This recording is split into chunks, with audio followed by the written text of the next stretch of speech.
नमस्कार दोस्तों, जय श्री कृष्णा। आज हम महात्मा बुद्ध की एक कहानी के बारे में चर्चा करेंगे। महात्मा बुद्ध कहते हैं कि शांति हमारे भीतर है, शांति हमारे अंदर से आती है, इसे बाहर ढूंढना व्यर्थ है। लेकिन अगर आप आज के समय की बात करेंगे तो आज हर एक मनुष्य केवल दौड़ में लगा हुआ है। उसे दौड़ना पसंद है, वो दूसरों से आगे निकलना चाहता है और दूसरों से कुछ अलग मुकाम बनाना चाहता है। लेकिन वो ये भूल चुका है कि जिस रास्ते पर वो दौड़ रहा है वो रास्ता कभी खत्म नहीं होता और न ही आपको कभी मंजिल मिल पाएगी, क्योंकि ये रास्ता अनंत है, इसका कोई अंत नहीं। अंतिम समय में भी जब हम अपने आप को देखते हैं तो हम अपने आप को वही रास्ते पर खड़ा ही पाते हैं जहां से हमने इसकी शुरुआत की थी। हालांकि ये सच जानकर भी लोगों को कोई फर्क नहीं पड़ता। वे तो इस रेस में, इस दौड़ में जितना चाहे उतना खुद को श्रेष्ठ साबित करना चाहते हैं। जब कोई उनसे पूछता है कि तुमने अपने जीवन में क्या हासिल किया, तब हम अपना बखान करने से कभी पीछे नहीं हटते। हम इसका जवाब कुछ इस तरह से देते हैं कि हमने अपने जीवन में ये हासिल किया, मैंने अपने जीवन में वो हासिल किया, मैंने इस मुकाम को पाया है, मैंने इतने वर्षों की तपस्या के बाद इस पौधे को हासिल किया है। लेकिन इस बात का असली मतलब केवल वही समझ सकता है जिसने ये सब कुछ पाने के चक्कर में अपने समय को गवा दिया हो और अभी भी वो इस दौड़ में दौड़ रहा हो, क्योंकि उसे अपनी मंजिल अभी तक नहीं मिली। वो इस अनंत रास्ते की आखिरी छोर तक पहुंचना चाहता है, लेकिन जब वो पीछे मुड़कर देखता है तो वो अपने आप को इस रास्ते पर अकेला खड़ा महसूस करता है। और यही हम सबके साथ भी होगा। हम सब भी इससे बच नहीं सकते। लेकिन जो समय से पहले अपने आप को जान पाते हैं, जो अपने आप को समझ पाते हैं, वे इस अनंत यात्रा को पहले ही देख लेते हैं, समझ जाते हैं। वे अपनी हर गलती को सुधारने का प्रयास कर पाते हैं।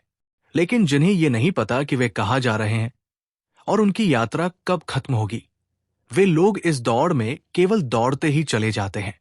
इसे और अच्छे से समझाने के लिए आज की जो कहानी मैं आप सभी के लिए लेकर आया हूं, इस कहानी के माध्यम से आप ये समझ सकेंगे कि हम इस अनंत यात्रा को कैसे समाप्त कर सकते हैं और ऐसी क्या चीज है जिसे हम अपने जीवन में उतारकर अपने आप को समझ सकते हैं, पहचान सकते हैं, जिससे हम अपने जीवन की सभी समस्याओं का समाधान कर सकते हैं।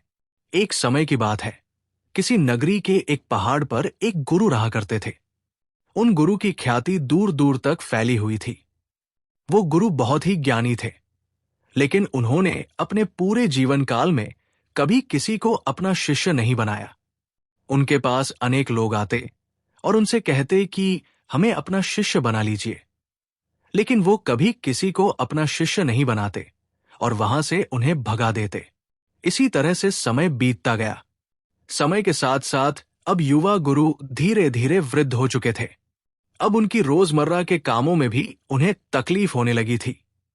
तब उनके मन में यह ख्याल उत्पन्न हुआ कि यदि मैंने अपने जीवन में किसी को अपना शिष्य बना लिया होता तो आज वो शिष्य मेरी कुछ तो मदद अवश्य कर देता। लेकिन उस वक्त मैंने किसी को अपना शिष्य नहीं बनाया और अब मेरे पास कोई भी ये तक कहने नहीं आता कि गुरुवर मुझे अपना शिष्य बना लीजिए, क्योंकि अब उनका शिष्य कोई नहीं बनना चाहता था। सभी को यही लगता था कि वो तो पागल है और कौन उस पागल का शिष्य बनना चाहेगा। वो तो सभी को भगा देता है, किसी को भी अपने पास रहने नहीं देता। तभी एक दिन एक युवक अपना बोरिया बिस्तर बांधे हुए उन गुरु के पास पहुंचा और उनसे कहने लगा, हे गुरुदेव, मैंने सुना है आप बहुत ज्ञानी हैं। आपकी ख्याति दूर दूर तक फैली हुई है, लेकिन आप कभी किसी को अपना शिष्य नहीं बनाते। मैं आज आपके पास यही विनती लेकर आया हूं कि कृपा करके मुझे अपना शिष्य बना लीजिए।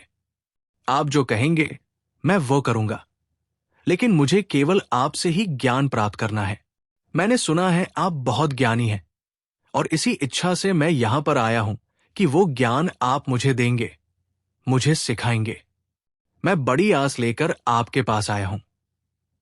जब मैं यहां आ रहा था तो हर कोई मुझे यहां आने से मना कर रहा था। हर कोई मुझसे यही कहता था कि उनके पास मत जाओ, वो बहुत पागल है, वो किसी को अपना शिष्य नहीं बनाते। यदि तुम उनके पास जाओगे तो वो तुम्हें डांटकर भगा देंगे, लेकिन तुम्हें अपना शिष्य नहीं बनाएंगे। सभी लोग मुझे रोक रहे थे, लेकिन मुझे तो केवल आपका शिष्य बनना है। क्या आप मुझे अपना शिष्य बनाएंगे? कृपा करके ना मत कहिए। मैं आज आपके पास बड़ी आस लेकर आया हूं। उस युवक के मुख से ये सारी बातें सुनकर वो गुरुवर उस युवक से कहते हैं, हां, आज से तुम मेरे शिष्य हो। मैं तुम्हें अपना शिष्य बनाता हूं और कल से मैं तुम्हें ज्ञान भी अवश्य दूंगा। धीरे धीरे रात्रि का समय हो चुका था और उतने ऊपर उस पहाड़ी पर पानी का कोई स्रोत नहीं था। पानी लेने बहुत दूर जाना पड़ता था और शिष्य को बहुत जोरों की प्यास लग चुकी थी। वो पानी ढूंढने के लिए यहां वहां घूम रहा था, लेकिन उसे कहीं भी पानी नहीं मिला। और जब उन गुरुवर ने अपने उस शिष्य को पानी ढूंढता हुआ देखा तो उन्होंने कहा, बेटा, तुम्हें इस पहाड़ पर कहीं पानी नहीं मिलेगा। आज की रात तुम्हें ऐसे ही बितानी पड़ेगी। कल सुबह सुबह हम पानी के लिए निकल पड़ेंगे। उस शिष्य ने अपने गुरुवर की बात मान ली। उसने जैसे तैसे अपनी रात वहां पर बिताई और अगले दिन सुबह सुबह वो गुरुवर और वो शिष्य पानी लेने के लिए निकल पड़े। वे दोनों एक कुएं के पास पहुंचे। शिष्य को जोरों की प्यास लगी थी। उसने कुएं से झट से पानी निकाला और फटाफट पी गया, क्योंकि उसका गला सूखा हुआ था और उसे प्यास भी बहुत जोरों की लगी थी। ये देखकर उन गुरुवर ने अपने शिष्य से कहा, मूर्ख कहीं का, मुझे भूल गया? तेरे साथ मैं भी तो प्यासा हूं। क्या मुझे पानी की कोई आवश्यकता नहीं? इस पर शिष्य अपने गुरु से माफी मांगता है और कहता है, हे गुरुदेव, मुझे क्षमा कीजिए। मुझे बहुत जोरों की प्यास लगी थी, जिस कारण मुझे आपका ध्यान नहीं आया और मैंने पानी निकालकर खुद ही पहले पी लिया। लेकिन रुक जाइए, मैं अभी आपके लिए पानी लेकर आता हूं। इतना कहकर उस शिष्य ने एक बार फिर से कुएं से पानी निकाला और गुरुवर को पिलाया। उसके बाद वो शिष्य अपने गुरु से कहता है, हे गुरुवर, आपने कहा था कि आप मुझे कल से ज्ञान देंगे, आप मुझे कल से सिखाएंगे। तभी वो गुरुवर कहते हैं, हां, मैंने कहा था और मुझे याद है। भी वो गुरुवर अपने उस शिष्य से कहते हैं, एक बार फिर से इस कुएं से पानी निकालो। शिष्य ने गुरु की आज्ञा मानी और उसने एक बार फिर कुएं से पानी निकाला। ये देख वो गुरुवर अपने उस शिष्य से कहते हैं, भंते, अब तुम ही मुझे ये बताओ कि ये पानी और वो पानी जो तुमने पिया था, इन दोनों में क्या फर्क है? इन दोनों में क्या अंतर है? शिष्य ने अपने गुरुवर की बात बड़ी ध्यानपूर्वक सुनी और उसके बाद अपने हाथ में लिया हुआ वो पानी, वो उसे घूर घूर कर देखने लगा, लेकिन उसे कुछ समझ नहीं आ रहा था। उसने कहा, हे गुरुवर, ये पानी और वो पानी, इन दोनों में क्या फर्क है? इसे बताने के लिए तो मुझे वह दोनों पानी एक साथ रखना होगा, लेकिन मैं तो वो पानी पी चुका हूं। अब मैं भला आपको इन दोनों के बीच का अंतर कैसे बता सकता हूं? कहीं आप मुझे मूर्ख तो नहीं बना रहे, क्योंकि पानी तो एक जैसा ही होता है। फिर भला पानी में कैसा भेद?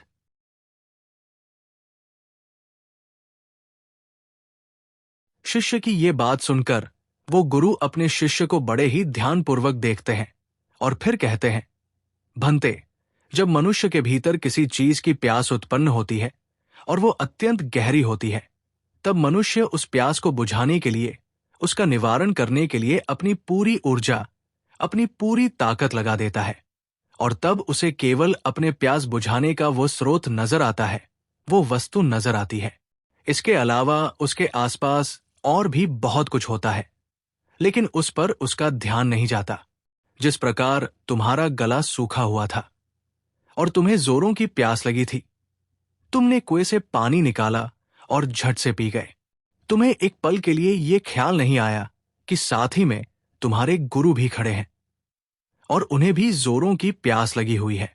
जिस प्रकार अभी तुम्हारे हाथ में ये पानी है और तुम्हारे चारों ओर भी बहुत कुछ है, लेकिन पानी भले ही वैसा ही है, इसका रंग, इसका स्वाद बिल्कुल वैसा ही है, लेकिन ये वो पानी नहीं है जिसके लिए तुम्हारे प्राण सूखे जा रहे थे। इसी कारणवश देखो, तुमने अभी भी ये पानी अपने हाथ में ही लिया हुआ है। यदि तुम्हें जोरों की प्यास लगी होती तो तुम इस पानी को भी पी गए होते बिना किसी इंतजार के। लेकिन अब यह हो सकता है कि तुम इस पानी को फेंक दो या इसे कुएं में वापस डाल दो। इस कुएं में जितना भी पानी है सब एक ही है। सबका रंग, सबका रूप, सबका स्वाद एक ही जैसा है। लेकिन ये तो हमारी मन की स्थिति के कारण हमें ये अलग अलग नजर आता है। अर्थात सब कुछ तुम्हारे भीतर परिवर्तन होता है, बाहर कुछ नहीं। अपने गुरु की ये बात सुनकर शिष्य बहुत खुश हुआ। उसे बड़ी प्रसन्नता हुई। आश्रम से निकलते वक्त वो अपने साथ एक पोटली लेकर निकला था। उस पोटली में उसने लेखनी रखी थी। उसने तुरंत ही वो लेखनी निकाली और गुरु के कहे शब्दों को लिखना शुरू कर दिया। ये देखकर वो गुरुवर अपने उस शिष्य से कहते हैं, भंते, ये तुम क्या कर रहे हो? इसके जवाब में शिष्य अपने गुरुवर से कहता है, हे गुरुवर, आपने जो कुछ भी कहा मैं उसे भूलना नहीं चाहता। ये सब मुझे सीखना है, मुझे याद करना है, जिस कारण मैं इसे लिख रहा हूं। और बाद में मैं इसे याद भी कर लूंगा। तभी तो मैं ज्ञानी बन पाऊंगा। तभी तो मैं लोगों को ज्ञान बांट सकूंगा। अन्यथा यदि मैं ही आपकी बातों को भूल गया, अपने जीवन में उसे नहीं उतार पाया, तो फिर मेरा यहां पर आना व्यर्थ हो जाएगा। गुरु ने अपने उस शिष्य की सारी बातें ध्यानपूर्वक सुनी और उसके बाद वो अपने शिष्य से कहते हैं, भंते, ये सब तो ठीक है, लेकिन अब चलो, आश्रम चलने का वक्त हो चुका है और फिर हमें अभी भिक्षा के लिए भी तो जाना है। इतना कहकर वो गुरु और शिष्य वापस आश्रम की ओर लौट गए और रास्ते में ही उन्होंने भिक्षा भी मांग ली। दोनों जब आश्रम पहुंचे, उस भिक्षा का लुत्फ उठाया। रात में उसे खाकर वे लोग सो गए।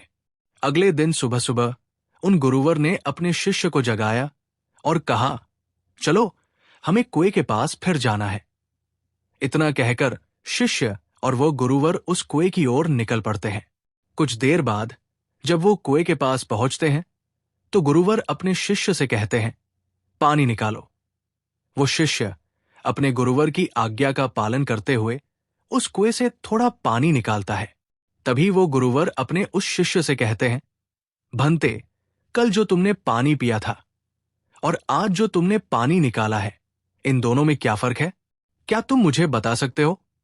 इस पर शिष्य तुरंत ही अपनी उस पोटली को निकालता है जिसमें उसने वो सारी बातें लिखी होती है। जब गुरु ने उसे वो सारी बातें बताई थी कि जब मनुष्य को किसी चीज की प्यास उत्पन्न होती है तो वो उसे मिटाने की हर मुमकिन कोशिश करता है और उसके आसपास बहुत कुछ होता है, लेकिन वो उसे देख नहीं पाता। वो ये पढ़ ही रहा था कि तभी उन गुरु ने अपने उस शिष्य से कहा, मूर्ख, क्या कर रहे हो?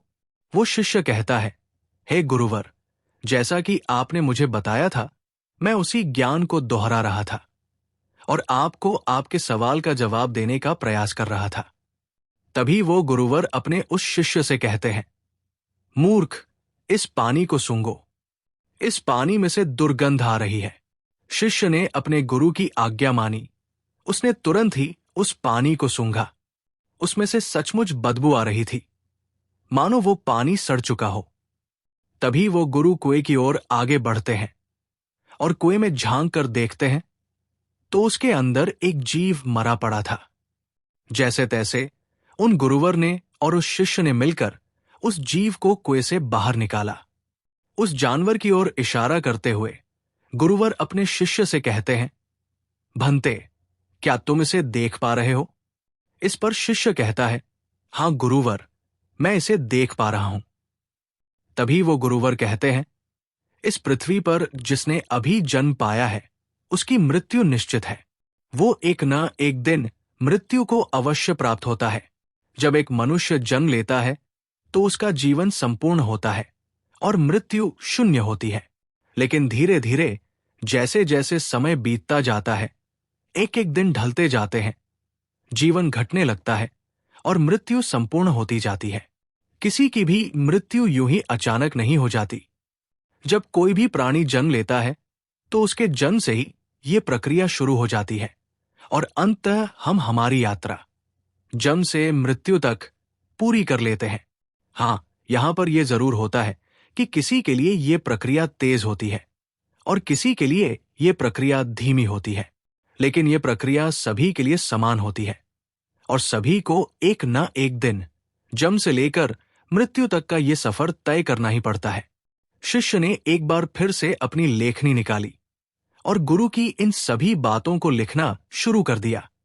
तभी वो गुरु क्रोधित होते हुए अपने उस शिष्य से कहते हैं, चलो कुएं की ओर चलो।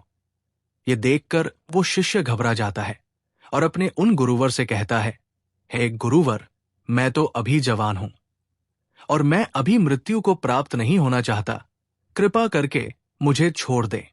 तभी वो गुरुवर अपने उस शिष्य से कहते हैं, बेवकूफ, मैं तुम्हें कुएं में धकेलने नहीं जा रहा। मैं तो ये कह रहा हूं कि कुएं के चारों ओर एक दीवार खड़ी कर देते हैं, जिससे और कोई इस कुएं में न गिरे और किसी और को व्यर्थ अपनी जान न गंवानी पड़े। दोनों ने बड़ी मुश्किल से कुछ लकड़ियां इकट्ठा की और कुएं के चारों ओर एक दीवार बना दी, जिससे अब उस कुएं के अंदर कोई नहीं गिर सकता था। इतनी मेहनत करने के बाद गुरु और वो शिष्य वापस आश्रम लौट आए। धीरे धीरे ऐसे ही कई दिन बीत गए। शिष्य अब उन गुरुवर के साथ अपना अधिकांश समय बिताने लगा। उनका सारा काम करता था। एक दिन उसने देखा कि उसके गुरुवर बहुत प्रसन्न हैं। तभी वो उन गुरुवर के पास पहुंचा और अपने उन गुरुवर से कहता है, हे गुरुवर, आज आप बहुत प्रसन्न दिख रहे हैं। क्या मैं आज आपसे कुछ पूछ सकता हूं? तभी वो गुरुवर अपने उस शिष्य से कहते हैं, हां, अवश्य। तब शिष्य कहता है, हे गुरुदेव, आप मुझे कोई ऐसा ज्ञान दीजिए जो सबसे बड़ा हो, जिसके आगे मुझे कोई और ज्ञान अर्जित करने की कोई आवश्यकता ना पड़े। वैसे भी दिन ब दिन आप वृद्ध होते जा रहे हैं और आपकी मृत्यु कब आ जाएगी ये मैं नहीं जानता। इसीलिए आप मुझे वो ज्ञान दे दीजिए, तभी तो मैं आपके ज्ञान को लोगों तक फैला सकूंगा। तभी तो लोग आपके बारे में जान सकेंगे। वो अपनी लेखनी लेकर बैठ गया, इस इंतजार में कि गुरुदेव उसे कुछ बताएंगे, कोई ऐसा ज्ञान जो बहुत बड़ा हो। लेकिन उन गुरुवर ने अपने उस शिष्य से कुछ नहीं कहा, बस वो चुपचाप बैठ गए। वो काफी देर तक यूं ही मौन रहे और उसके बाद वहां से उठकर चले गए। वे शिष्य चुपचाप ये सब देख रहा था और जब वो गुरुवर वहां से उठकर चले गए तो उसने लेखनी से लिखा, सबसे बड़ा ज्ञान मौन। अगले दिन फिर उसने उन गुरुवर से यही सवाल किया और अब की बार भी गुरुवर ने उसे कोई जवाब नहीं दिया। वो काफी देर तक मौन रहे और फिर वहां से उठकर चले गए। ऐसा करते करते कई दिन बीत गए। दिन से सप्ताह, सप्ताह से महीने और लगभग 1 वर्ष के बाद भी उसे केवल एक ही जवाब मिला था, सबसे बड़ा ज्ञान मौन। इसके अलावा उसने लेखनी से और कुछ नहीं लिखा था, क्योंकि वो गुरुवर जब भी इस सवाल को सुनते तो वो मौन हो जाते और अपने उस शिष्य से कुछ ना कहते, जिस कारण वो शिष्य भी हर रोज अपनी लेखनी से केवल एक ही बात लिखता था, सबसे बड़ा ज्ञान मौन। लेकिन अब उसके सब्र का बांध टूटता जा रहा था। एक दिन रात को उसे नींद नहीं आ रही थी। वो यहां वहां करवटें बदल रहा था। चांदनी रात थी। वो आश्रम से बाहर निकला और बाहर बैठकर ये सोचने लगा कि आखिर गुरुदेव मुझे वो सबसे बड़ा ज्ञान क्यों नहीं दे रहे? क्या वो मुझे देना नहीं चाहते, या मैं अभी इस लायक नहीं हूं कि उस ज्ञान को समझ सकूं? इस प्रकार उसके मन में हजारों सवाल चल रहे थे, हजारों तरह के विचार उत्पन्न हो रहे थे। तभी अचानक उसे एक पक्षी की आवाज सुनाई पड़ी। उसका पूरा ध्यान उस पक्षी की आवाज पर चला गया और तब उसने महसूस किया कि चारों ओर हवाएं चल रही थी। पत्तों की सरसराहट की आवाज, ठंडी हवाएं चलने की आवाज, चारों तरफ सन्नाटा छाया हुआ था। वो ये सब महसूस कर पा रहा था। उसने उस सन्नाटे की आवाज को ध्यान से महसूस किया, अपनी आंखें बंद की और बड़े ध्यान से उन आवाजों को सुनने लगा। उसका मन बिल्कुल शांत हो गया और अब तक पहली बार उसने अपने मन को इतना शांत महसूस किया था। पहली बार वो आनंदित महसूस कर रहा था। वो ये भूल चुका था कि उसे बड़े ज्ञान के बारे में अभी तक उन गुरुवर ने कुछ नहीं बताया। तभी उसने सोचा कि जो आज अनुभव मैंने प्राप्त किया है, इसे मैं अपने गुरुवर को अवश्य बताऊंगा। जिस कारण वो उस अनुभव को लिखने के लिए अपनी लेखनी निकालता है, तभी वो देखता है कि उसने अपने किताब के सारे पन्नों पर केवल एक ही बात सीखी है, सबसे बड़ा ज्ञान मौन। तभी उसे ये भी एहसास हो गया कि वो गुरुवर तो उसे सबसे बड़ा ज्ञान दे ही रहे थे, लेकिन वही उसे समझ नहीं पा रहा था। सबसे बड़ा ज्ञान तो यही है, लेकिन जो उसने अनुभव किया था, उस अनुभव को वो फिर से महसूस करना चाहता था, जिस कारण वो पूरी रात नहीं सोया और फिर से जाकर वहीं पर बैठ गया और रात भर उन आवाजों का अनुभव करता रहा, शांति को महसूस करता रहा। सुबह हो गई थी। वो सुबह सुबह उठकर अपने गुरुवर के पास आया। उस शिष्य के गुरु ध्यान में लीन थे। वो चुपचाप वहां पर आया, वहां बैठकर उन्हें शांति से देखता रहा। जब उन गुरुवर ने अपनी आंखें खोली तो अपने उस शिष्य को अपने सामने पाया और वो उसे देखते ही ये समझ चुके थे कि इसे मौन मिल चुका है, इसने शांति का एहसास कर लिया है। गुरु ने अपने शिष्य से कहा, भंते, मौन कोई ज्ञान नहीं है, मौन ज्ञान का आधार है और ये हमें वह दिखाने में सक्षम है जिसे हम अपनी आंखों से नहीं देख पाते। बाहर चाहे कितना भी शोर हो, चाहे कितनी भी भीड़ हो, लेकिन भीतर मौन होना ही चाहिए। अपने गुरुवर के मुख से ये बात सुनकर उसने अपनी लेखनी और अपनी पुस्तक गुरु के चरणों में रख दी और उसके बाद से उसने कभी कुछ नहीं लिखा। उसने केवल वो सारी बातें महसूस की और धीरे धीरे एक दिन उसने असली ज्ञान को प्राप्त कर लिया। दोस्तों, हम भी अपने जीवन में जन्म से लेकर अपने अंतिम समय तक कुछ ना कुछ इकट्ठा करने में लगे रहते हैं। जितना कर सकते हैं उतना तो करते ही हैं, लेकिन उसके बावजूद भी हम और अधिक पाना चाहते हैं। हम और अधिक इकट्ठा करना चाहते हैं, जिससे हमारे मन में हमेशा एक अशांति रहती है, जिससे हमारा मन हमेशा विचलित होता रहता है और हम कभी भी एक लक्ष्य की ओर आगे नहीं बढ़ पाते। लेकिन इसके बावजूद भी हम कभी भी अपने आप को एक पल के लिए शांत नहीं होने देना चाहते। एक काम से दूसरा काम, दूसरे से तीसरा, तीसरे से चौथा, इसी प्रकार हम अपना पूरा जीवन यूं ही गवा देते हैं, लेकिन हम कभी भी एक पल के लिए मौन नहीं रहते। इसी कारणवश हम जीवन भर केवल भागते रहते हैं, लेकिन अपने भीतर की उस शांति का अनुभव कभी नहीं कर पाते, जिस कारण हम सब कुछ प्राप्त करके भी कुछ नहीं प्राप्त कर पाते। हमारा जीवन पूरी तरह से व्यस्त हो जाता है। इसलिए दोस्तों, अगर आप भी अपने जीवन में भागते भागते थक चुके हैं, तो एक पल के लिए मौन धारण करें, क्योंकि वो आपको वो ऊर्जा प्रदान करेगा जिससे आप अपने जीवन में एक सही दिशा प्राप्त कर सकेंगे। अपने भीतर झांकने का प्रयास करें। हम में से अधिकांश लोग मौन का व्रत तो अवश्य रखते होंगे, लेकिन केवल ये ऊपरी तौर पर होता है और भीतर की ओर हमारा मन बिल्कुल अशांत रहता है। हमें किसी चीज में चैन नहीं मिलता। हम केवल यहां वहां भागते रहना चाहते हैं, कुछ ना कुछ इकट्ठा करना चाहते हैं, जिससे हमें कभी भी शांति नहीं मिल पाती और हम यूं ही इस जीवन की भागदौड़ में लगे रह जाते हैं। अब आप में से कई लोग ये कहेंगे कि मौन कैसे प्राप्त करें, कैसे हम अपने भीतर की ओर जाएं, कैसे हम अपने मन को शांत करें। तो इसका एक बहुत ही सीधा और सरल उपाय है, ध्यान। अपने विचारों को, अपने आप को ध्यान से देखें। आप दिन भर क्या कर रहे हैं, आप कहां पर कितना समय दे रहे हैं। जब आप किसी चीज को होते हुए देख रहे हैं और आपके मन में किस प्रकार के विचार उत्पन्न हो रहे हैं, तब आप ये भी समझ पाएंगे कि आप कितनी व्यर्थ की बातें सोचते हैं, जिनका वर्तमान से कोई संबंध नहीं है। और एक बात आप ये भी बहुत अच्छे से जानते होंगे कि आपसे बेहतर आपको कोई और नहीं जान सकता, इसलिए आपसे बेहतर आपका और कोई परिवर्तन नहीं कर सकता। आप जैसा चाहें वैसा अपने आप को बना सकते हैं। इसलिए कोशिश करें। निरंतर कोशिश करते रहने पर आप मौन को भी अवश्य पालेंगे और अपने जीवन को एक सही दिशा और दशा देने में सक्षम हो पाएंगे। अगर हमारी वीडियो अच्छी लगी हो तो कृपया हमारे चैनल को सब्सक्राइब करें और हमारी वीडियो को लाइक और शेयर करना न भूलें। धन्यवाद। अगर हमारी वीडियो अच्छी लगी हो तो कृपया हमारे चैनल को सब्सक्राइब करें और हमारी वीडियो को लाइक और शेयर करना न भूलें। धन्यवाद।